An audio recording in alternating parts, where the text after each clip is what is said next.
ओडिशारे वर्षा को नहीं चेतावनी 40 किलोमीटर बेगरे बहिब पवन 11टी जिला को येलो वार्निंग जारी करिछि पाणीपाग विभाग।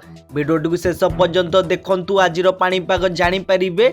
वीडियो भल लागिले वीडियो गोटे लाइक करबा सहित प्रतिदिन एभली पाणीपागर वीडियो देखिबा पई हम चैनल को सब्सक्राइब करी बेल आइकन को दबाई दियंतु। चलंतु आरंभ करिबा। आसंता 24 घंटे प्रबल वर्षा 11टी जिले में प्रबल वर्षा नहीं येलो वार्निंग जारी करिछि आंचलिक पाणीपाग केन्द्र।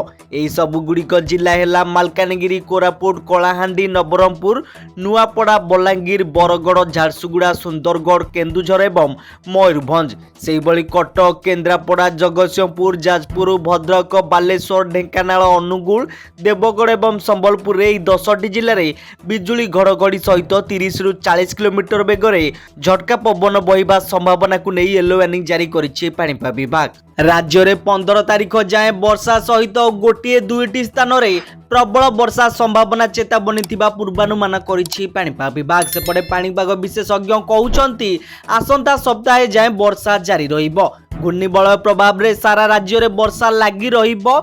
एपटे उत्तर ओडिशा को बन्या छाड़ी जाउ नाही। बैतरणी, काणी, सालंदी नदीर जलस्तर बढ़िबारे लागिछि। काली राति पुणी भद्रक, जाजपुर एवं केन्द्रापड़ा जिले में बन्या जल माड़ी आसी। आगकू जदि एभली लगाण वर्षा हुए तेबे उत्तर ओडिशा रे पुणी बन्या स्थिति गंभीर रूप नहीं पारे बोली सूचना देइछि पाणीपाग विभाग। तेणु एही सबु जिला गुडी को सतर्कता अवलंबन करी चलिबाकू पाणीपाग विभाग सूचना देइछि। जदि आपणकर कौनसी काम नाही तेबे बिना कार्य रे बाहर को बाहरंतु नाही, नचेत आपण भी असुविधा रे पड़ी पारंती कारण वज्रपात हेबार संभावना रही। तेणु सचेतन रुहंतु, घरे सुरक्षित रुहंतु।